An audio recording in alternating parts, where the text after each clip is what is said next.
અને આપણી સાથે વરિષ્ઠ પત્રકાર અજય ઉમટ જોડાયા છે અને એમની પાસેથી સમજવું છે કે ક્ષત્રિયોએ જે એકતા બતાવી 75 વર્ષમાં ક્ષત્રિયો એક થયા હોય અજય સર આટલી જબરદસ્ત રીતે એવું બન્યું નથી. હવે આ ભીડનો પ્રભાવ ભારતીય જનતા પાર્ટીના નિર્ણય પર કોઈ પણ રીતે પડી શકે?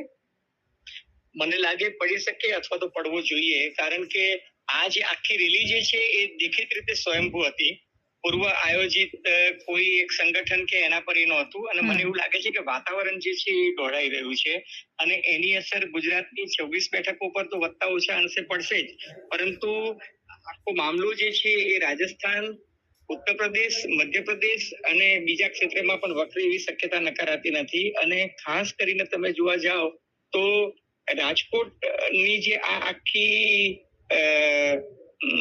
ઘટનાક્રમ જે છે એને ભારતીય જનતા પાર્ટીએ શરૂઆતમાં નજરઅંદાજ કરી હતી અને એમને એવું લાગ્યું હતું કે ઘરમેળે આ પતી જશે, પરંતુ મને એવું લાગે છે કે આ ચિનગારી પડકારનું સ્વરૂપ લઈ શકે છે અને ભાજપે કદાચ હવે ડેમેજ કંટ્રોલ નું કામ ઝડપથી કરવું પડશે. વડાપ્રધાન નરેન્દ્ર મોદી 22મી આવી રહ્યા છે અને એ પહેલા આવતીકાલે અમિતભાઈ આના પર કઈ કોલ લેશે એવું મને લાગે છે. ઓકે, કેમ કે પરસોત્તમ રૂપાલા બેટ ઉગામતા બતાવતા નજરે પડ્યા. એના પછી એક સરસ મજાની શાયરી બોલ્યા હતા કે વો શમ્મા ભી ક્યાં બુજે જિસકો રોશન ખુદા કરે.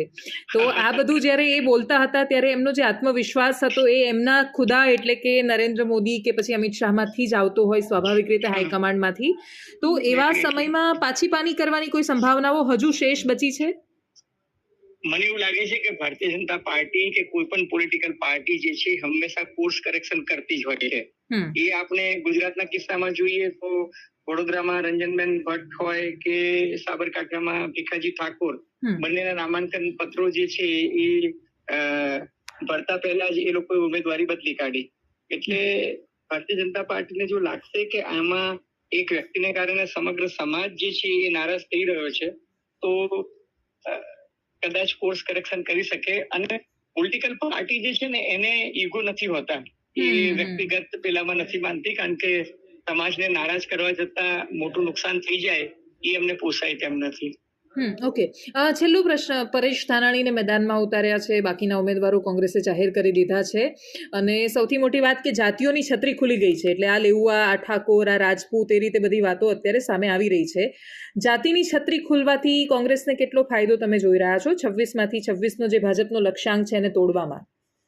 જો ભારતીય જનતા પાર્ટીની સામે પહેલી વખત કોંગ્રેસ જે છે એ છેલ્લા 3 દિવસથી મને બહુ જ એગ્રેસિવ દેખાઈ રહી છે. દિવાંશી, તમે એક વસ્તુ ઓબ્ઝર્વ કરી હોય કે જે પરેશ ધાનાણી અગાઉ ચૂંટણી મેદાનમાં ઉતરતા ડરતા હતા, એ પરેશ ધાનાણી હવે લેઉઆ કાર્ડ સાથે ચૂંટણીના મેદાનમાં ઉતરી ચુક્યા છે. અને રાજકોટની બેઠકનો ઇતિહાસ એવો રહ્યો છે કે કડવા સામે જો કોઈ બીજો ઉમેદવાર આવે તો ત્યાંની પ્રજા જે છે કડવા ઉમેદવારને પ્રાધાન્ય આપતી નથી. તમે જોયું હશે કે કિરણ પટેલ, નરેન્દ્ર મોદી ગુજરાતમાં મુખ્યમંત્રી હતા ત્યારે કિરણ પટેલ જે છે એની સામે કુંવરજી બાવળિયા કોળી કોમ્યુનિટીના ઉમેદવાર હતા, એ ચૂંટણી જીતી ગયા હતા.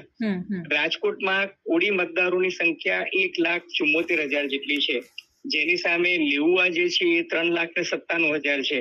હવે આ કડવા અને લેઉઆ વચ્ચેનો ડિફરન્સ જે છે એ લગભગ 2,22,000 તો ઉડીને આંખે વળગે છે. એ ઉપરાંત મુસ્લિમ મતો જે છે એ 97,000 છે, દલિત મતો 1,45,000 છે.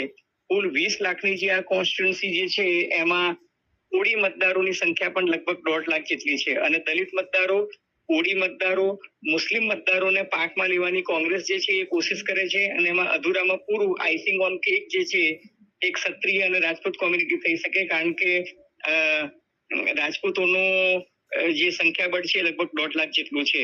આ દ્રષ્ટિએ, આંકડાઓની દ્રષ્ટિએ જોવા જઈએ તો રાજકોટ જે છે, જે આપણે વન સાઇડેડ માનતા હતા, એ હવે ચોક્કસ ફાઇટમાં આવી ગઈ હોય એવી સીટ છે. અને એ જ રીતે એની અસર જે છે તમે જુઓ કે આજે વડોદરામાં પણ અસંતોષના સૂર ફરી એકવાર ઉઠ્યા છે.